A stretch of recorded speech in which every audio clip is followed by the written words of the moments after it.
느헤미야 1장 함께 읽겠습니다. 하가라의 아들 느헤미야의 말이라. 아닥사스다 왕 제20년 기슬루월에 내가 수상궁에 있는데 내 형제들 가운데 하나인 하나니가 두어 사람과 함께 유다에서 내게 이르렀기로 내가 그 사로잡힘을 면하고 남아있는 유다와 예루살렘 사람들의 형편을 물은즉 그들이 내게 이르되 사로잡힘을 면하고 남아있는 자들이 그 지방 거기에서 큰 환난을 당하고 능력을 받으며 예루살렘 성은 허물어지고 성문들은 불탔다 하는지라. 내가 이 말을 듣고 앉아서 울고 수일 동안 슬퍼하며 하늘의 하나님 앞에 금식하며 기도하여 이르되 하늘의 하나님 여호와 크고 두려우신 하나님이여 주를 사랑하고 주의 계명을 지키는 자에게 언약을 지키시며 긍휼을 베푸시는 주여 간구하나이다.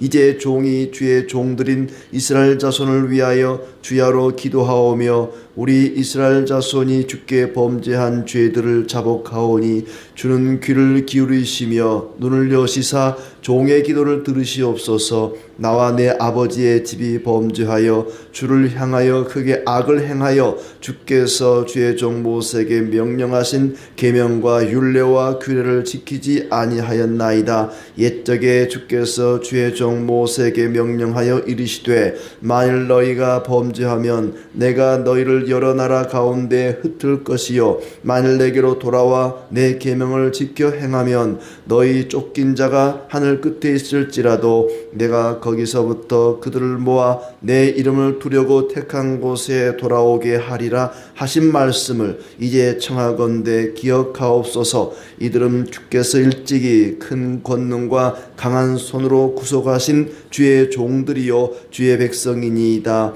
주여 구하오니 귀를 기울이사 종의 기도와 주의 이름을 경외하는 하기를 기뻐하는 종들의 기도를 들으시고 오늘 종이 형통하여 이 사람들 앞에서 은혜를 입게 하옵소서 하였나니 그때 내가 왕의 술관원이 되었느니라. 아멘. 이제 에스라서를 마치고 느헤미야서로 넘어왔는데 실상은 두 권이 한 권이라고 말씀을 드렸습니다. 에스라와 느헤미야는 이어지는 책인데 후대 사람들이 이것을 둘로 나눠 놓은 것이죠. 앞에 에스라서가 스룹바벨의 인솔하에 이루어졌던 1차 포로 귀환부터 또 에스라가 왔던 2차 포로 귀환까지 꽤 긴 역사를 이야기하고 있습니다. 느헤미야는 에스라와 거의 동시대의 인물로 여겨지는데 그는 비록 예루살렘으로 오지는 않았지만은 이제 나중에 오게 되죠. 나중에 오게 되지만은 그러나 항상 에스라와 같은 그런 마음, 예루살렘과 유다가 신앙이 회복되고 또 안전하고 평안하고 하나님의 은혜와 자비를 구하는 그런 신실하고 겸손하고 경건한 사람이었다는 생각이 듭니다. 에스라가 이제 신앙 부흥운동, 신앙 회복 또 그들의 신앙의 유산을 잘 지키자 하는 율법 교육에 초점을 맞추었다면은 스룹바벨은 성전 재건에 초점을 맞췄고 느헤미야는 성벽, 성전이 예루살렘 안에 있다면은 그 성전을 중심으로 예루살렘이라고 하는 도성을 둘러싸고 있는 성벽이 있습니다. 이 성벽을 재건하는 일을 맡았던 것이 느헤미야입니다. 이때쯤에는 이제 페르시아, 바사 제국이죠. 이 페르시아 제국이 굉장히 힘이 약화되었습니다. 워낙 넓은 땅덩어리를 지배하다 보니까 저 멀리 있는 왕이 있는 곳으로부터 바벨론으로부터 멀리 떨어져 있는 변방에 있는 나라들, 그들이 지배하고 있는 그 나라들은 이제 어떤 왕의 통치권이 좀 잘 미치지를 못하는 거죠. 그 왕의 힘이 아닥사스다 왕의 힘이 약해지니까 각자가 독립을 하려고 하고 또 왕의 말을 잘 듣지 않고 어떤 바벨론 제국의 말을 별로 어떤 들어주지 않는 자기들 멋대로 하려고 하는 뭐 그런 것도 있고, 그래도 제대로 영향력을 미치지 못하고 통치를 하지 못하니까 뭐 그 통치뿐만 아니라 이제 왕이 자기 제국 내에 있는 나라지만은 지켜주지를 못하는 거예요. 외부에서 침략을 하더라도 그들을 뭐 지켜주고 돌봐주고 이래야 되는데, 왕이 각 나라 또 각 백성들을 제대로 돌봐주지를 못하니까 너희가 알아서 외세 침략을 막고 방어하고 뭐 이래라, 어느 정도 자치권을 많이 보장을 해줬단 말이죠. 그러니까 예루살렘도 이제 자기들이 알아서 외부의 침략을 막는 성벽을 튼튼히 쌓아야 되는데 이게 제대로 안 되는 거죠. 그래서 이제 그 느헤미야가 굉장히 높은 관직에 있었는데 예루살렘 유다의 소식을 듣고는 너무나 가슴이 아프고, 제대로 성벽을 쌓지 못하고 성벽이 다 무너지고 성문이 다 불탔다고 하는 소식을 듣고는 통곡하고 울면서 너무 가슴 아파하는 그런 내용이 나오고 있습니다. 그때 당시에 느헤미야는 왕의 그 휴양지라고 할 수 있는 수산궁에 이제 거주하는 술 맡은 관원이었습니다. 황제의 술을 맡은 관원이라고 하는 것은 단순히 뭐 좋은 술을 골라다가 왕에게 술을 권하고 술을 뭐 권하기 전에 기미하고 하는 그 정도가 아닙니다. 2인자라고 할 수 있습니다. 호위무사보다도 왕이 더 신뢰하는, 왕의 신임을 철저히 받는 사람이 술 맡은 관원이죠. 맨 마지막 부분에 보면은 내가 왕의 술 관원이 되었느니라. 그때 당시에 이 느헤미야는 왕의 술을 맡은 그런 관원이었다.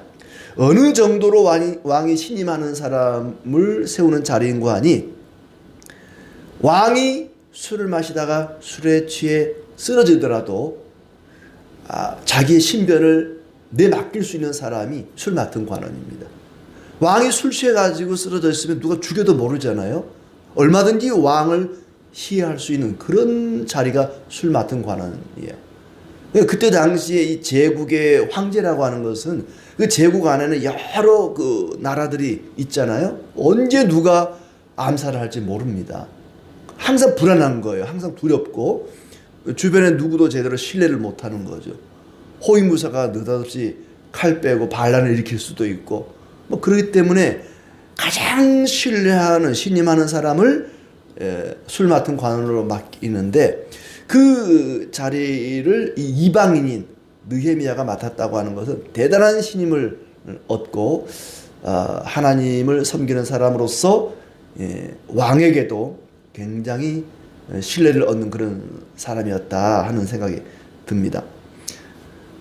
왕을 섬기는, 아닥사스다 왕을 섬기는 사람이었지만은 그 왕 위에 또 다른 왕, 진정한 왕, 하나님이 살아계시다는 것을 믿는 그런 신실한 사람이었습니다. 이 느헤미야가 수산궁에 있을 때에 그의 형제인 하나니가 유다에서 오자 유다와 예루살렘에 남아있는 사람들의 형편을 물었다. 그러니까 바벨론에 붙잡혀가 있지만은 그의 마음과 관심은 항상 유다와 예루살렘에 있었다는 겁니다. 사랑하는 동포인 하나니가 예루살렘으로부터 돌아오니까 궁금한 거죠. 하나니여, 지금 예루살렘과 유다의 형편이 어떻습니까? 잘 지내고 있습니까? 우리 동포들은 괴로움이나 어려움은 없습니까? 예를 들자면 일본의 포로로 끌려가서 거기 생활하는데 항상 이 조선 땅의 소식이 궁금한 거죠.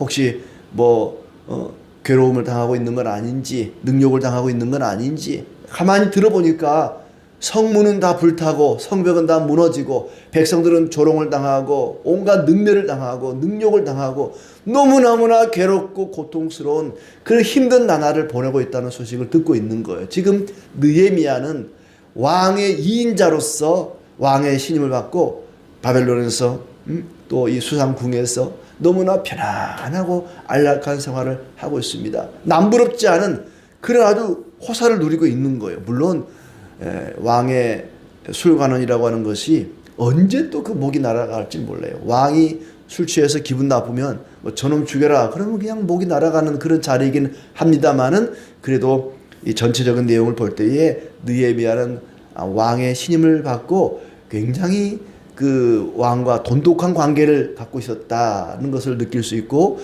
그런 면에서 볼 때 이 예루살렘이나 유다의 소식이 어떠하든지 상관없이 그냥 자기는 눈 딱 감고 나만 편하면 돼, 뭐 나만 잘 먹고 잘 살면 되지, 이렇게 살 수도 있습니다. 그런다고 해서 누가 뭐라고 할 것도 아니죠. 그러나 느헤미야는 자기의 형편, 자기의 처지와 상관없이 자기의 동포들 예루살렘 유다의 소식에 늘 관심을 갖고 귀를 기울이고 마음을 쓰는 그런 신실한 사람이었습니다.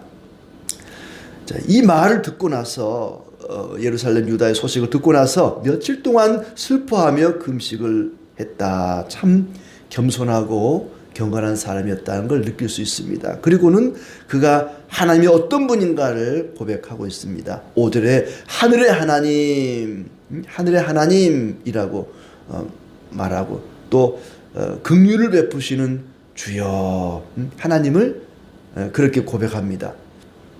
하늘의 하나님, 크고 두려우신 하나님, 긍휼을 베푸신 하나님, 언약을 지키신 하나님, 하나님을 이렇게 고백하는 거예요. 그러니까 이방 땅에 살았지만은 또 이민 3세, 또 2세쯤, 2세 아니면 3세 되는 그런 사람이지만은 부모로부터 신앙 교육을 잘 받고 율법 교육을 철저히 받고 늘 말씀 가운데 살아가는 그런 신실한 사람이었다. 이 쉬운 일이 아니잖아요.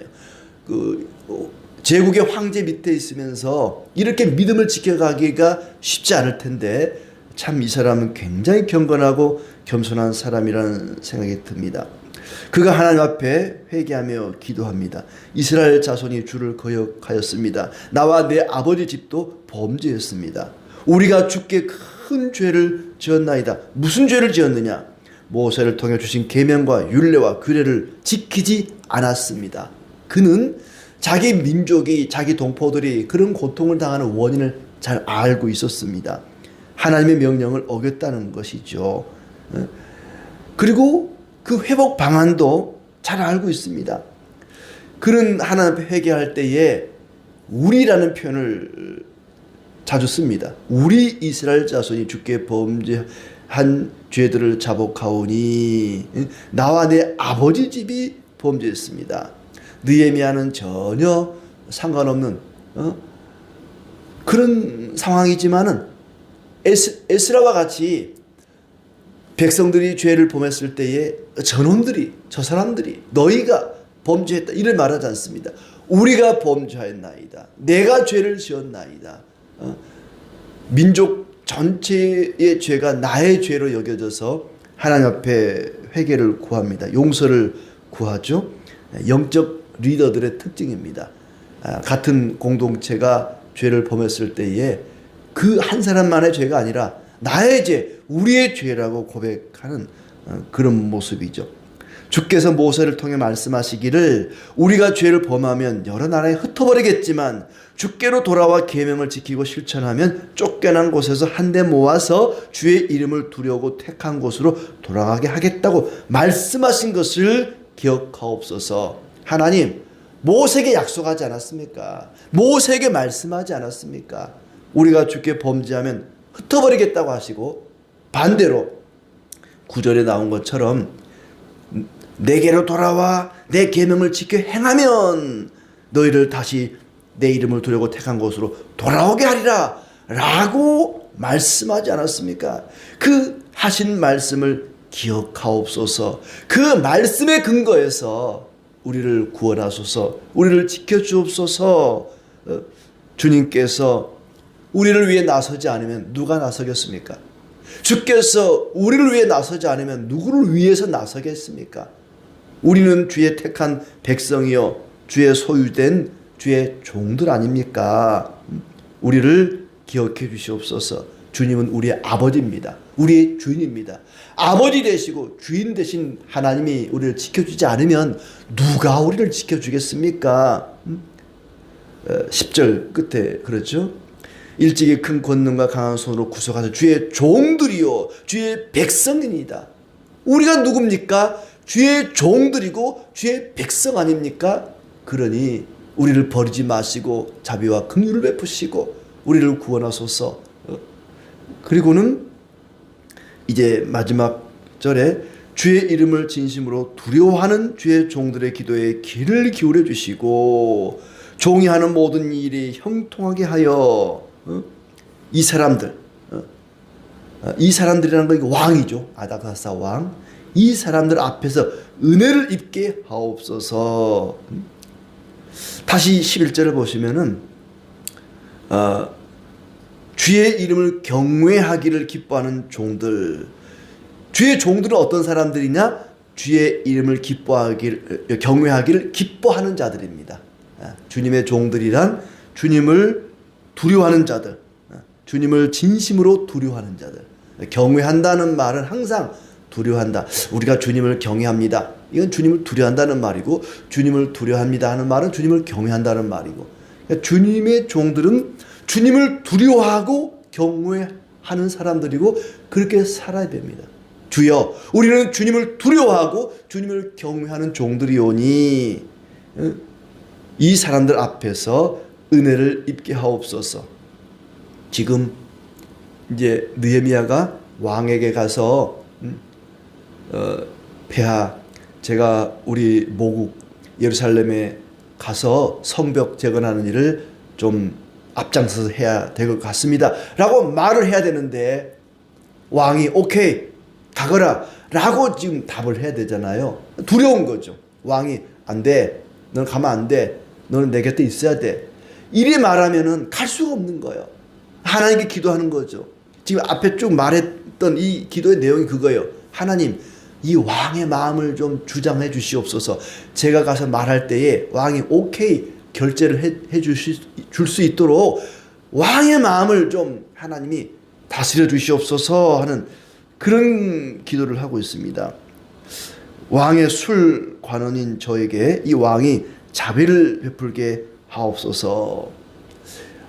이 느헤미야는 비록 그 몸이 바벨론에 있지만은 그 마음과 관심은 늘 예루살렘 유다에 가 있다는 것. 어떻게 보면은 믿음이 없어 보여. 수르바벨은 예수와 또 에스라, 이 사람들은 누구든지 이 예루살렘 돌아가도 좋다라고 말할 때 당당하게 돌아왔잖아요. 우리가 볼 때는 야, 이 사람들은 참 믿음 좋은 사람들이다. 그 화려하고 편안한 이 바벨론을 내버려두고 예루살렘으로, 황무지 같은 그 땅으로 돌아오다니, 돌아온 사람들은 정말 믿음 좋은 사람들이고 돌아오지 않고 남아있는 놈들은 나쁜 놈들이다, 믿음 없는 사람들이다, 이렇게 치부할 수 있는데 그렇지 않다는 거예요. 느헤미야는 예루살렘 돌아오지 않았지만 그는 정말 신실한 사람이었고 경건한 사람이었습니다. 우리가 딱 보면 알 수 있잖아요. 아마 느헤미야는 돌아오고 싶어도 돌아올 수 없었다는 걸 알 수 있어요. 왜냐하면 왕이 허락하지 않았거든요. 돌아가고 싶어도 허락하지 않은 거예요. 나중에 보면은 왕이 느헤미야에게 말하기를 너 갔다가 다시 와야 돼, 꼭 와야 돼, 온다는 약속하면 내가 보내줄게 그러거든요. 그러니까 왕이 너무나 신뢰하고 신임하다 보니까 보낼 수가 없는 거예요. 예루살렘에 왕 곁에 두고 싶은 거죠. 누구도 믿을 수 없는데 이 느헤미야는 너무나 믿을 만한 거예요. 그러니까 가고 싶어도 갈 수 없는, 예루살렘 오고 싶어도 올 수 없었던 것이지 오기 싫어하는 건 아니라는 거예요. 그러니까 예루살렘에 돌아오지 않았다고 해서 다 나쁜 놈들이고 죽일 놈들이고 믿음 없는 사람 아니라는 거죠. 그들 가운데는 예루살렘 성전 성벽 지으라고 예물을 모아서 보내준 사람도 많았지 않습니까? 그러니까 돌아오지 않았다고 해서 다 나쁜 사람이 아니라는 얘기죠. 자, 충분히 이 왕의 2인자로서 자기의 권력을, 자기 힘을 이용해서 예루살렘 성벽을 재건할 수 있습니다. 예루살렘 오지 않아도 사람 보내가지고, 군사들을 보내가지고 얘들아 우리 예루살렘 성벽 재건해라. 왕이 2인자니까 얼마나 큰 권세를 가지고 있습니까? 말 한마디면 얼마든지 할 수 있는 일이지만 그는 그렇게 하지 않았습니다. 하나님 앞에 무릎을 꿇은 거예요. 자기의 권세를 이용하지 않고 자기의 힘을 의지하지 않고 하나님을 의지하고 하나님의 은혜를 구한 것이죠. 하나님 앞에 엎드려 간절히 참회하면서 기도합니다. 자기의 힘과 권세가 아니라 하나님의 은혜를 구하는 그런 신실한 믿음의 사람이었다. 금식하면서 기도했습니다. 겸손한 사람이죠. 그는 실력뿐만 아니라 믿음을 갖춘 그런 신실한 사람이었다. 왕에게 말할 때에 왕의 마음을 움직여 달라고 기도합니다. 우리가 누군가의 마음을 움직이고 싶다면 하나님 앞에 엎드려 기도해야 합니다. 하나님, 누구누구가 예수님 믿기를 원합니다. 그 사람 마음을 움직여 주옵소서. 또 내가 누군가에게 부탁을 해야 되는데 아니면 무슨 면접 시험을 보는데 하나님, 저 면접관이 나의 좋은 점만 보게 하시고 나쁜 점은 그냥 눈 감게 해주시고 저 사람 마음을 움직여 주옵소서. 내가 누군가의 마음을 좀 변화시켜 달라, 움직여 달라 원한다면 우리 하나님께 기도해야 할 것입니다. 느헤미야는 왕의 마음을 움직여 달라고, 내가 왕에게 지금 가서 보내달라고 말해야 되는데 저 왕이 나를 보내주게 해달라고 기도하고 있습니다. 왕의 이인자로서 예루살렘에 대해서, 유다에 대해서 굉장한 관심을 갖고 있지만은 관심만 있는 것이 아니라 그는 행동을 합니다. 관심도 중요하지만 반응도 중요해요. 예루살렘 소식을 하나님으로부터 들었어요. 그들이 굉장히 업신여김을 당하고 성벽은 무너지고 성문은 불탔습니다 라는 소식을 들었을 때에 그 소식을 무시하지 않고 그냥 넘어가지 않고 그 일에 대해서 가슴 아파하고 회개하고 기도합니다. 남의 일이니까 관심을 끄자. 얼마든지 그렇게 할 수 있습니다. 누가 뭐라고 할 수도 없어요. 이 느헤미야는 기도만 하는 것이 아니라 관심을 갖습니다. 우리가 누군가를 위해서 기도한다면 그 사람에게 관심을 가져야 됩니다. 선교사님을 위해서 기도한다, 몸이 아픈 환자를 위해 기도한다, 누군가를 위해 기도한다면 그 사람 형편이 어떤지 관심을 가져야 됩니다. 선교사님 요즘 어떻게 지내십니까? 몸이 아프다는데 집사님 몸은 좀 괜찮습니까? 기도하는 사람은 관심도 갖고, 관심을 갖는 사람은 소식을 들었을 때에 기도하게 되고 또 마음 아파하게 되고, 그렇게 기도라고 하는 것은 관심으로 이어지고 관심은 다시 기도하게 되고 그렇습니다. 느헤미야는 하나님 앞에 기도하는 사람이었습니다. 하나님께서 모든 걸 다 알아서 하시겠지, 전능하시니까, 그런 운명론자가 아니었습니다. 기도하는데 언약의 말씀에 근거해서 기도합니다. 하나님, 모세를 통해서 이렇게 말씀하지 않았습니까? 우리가 회개하고 돌아오면 우리를 다시 모아주시겠다고 말씀하지 않았습니까? 우리의 기도는 말씀에 근거해야 됩니다. 또 하나는 관계에 근거해야 됩니다. 주여, 우리는 주의 종들입니다. 주의 백성입니다. 주님이 우리의 주인 아닙니까? 우리의 아버지 아닙니까? 주님과 나와의 관계에 근거해서 기도하고 말씀에 근거해서 기도합니다. 우리는 그렇게 기도해야 할 것입니다. 그리고 하나님을 가리켜서 5절에 보면 크고 두려우신 하나님이라고 말합니다. 크신 하나님. 하나님은 너무나 크신 분입니다. 우리가 가지고 있는 문제가 아무리 크더라도 하나님은 그 문제보다 더 크신 분입니다. 그러므로 우리는 하나님께 기도할 수 있습니다. 크신 하나님 앞에 기도하고 말씀에 근거하고 관계에 근거해서 하나님 앞에 기도해야 할 것입니다. 겸손히 믿음으로 기도하고 사람들의 형편에 관심을 갖고, 그렇게 오늘도 하나님을 생각하면서 형제 자매들을 생각하면서 진실한 마음으로, 간절한 마음으로 기도함으로 하나님께는 큰 영광이요 우리에게는 하나님의 자비와 긍휼이 넘치기를 진심으로 축복합니다.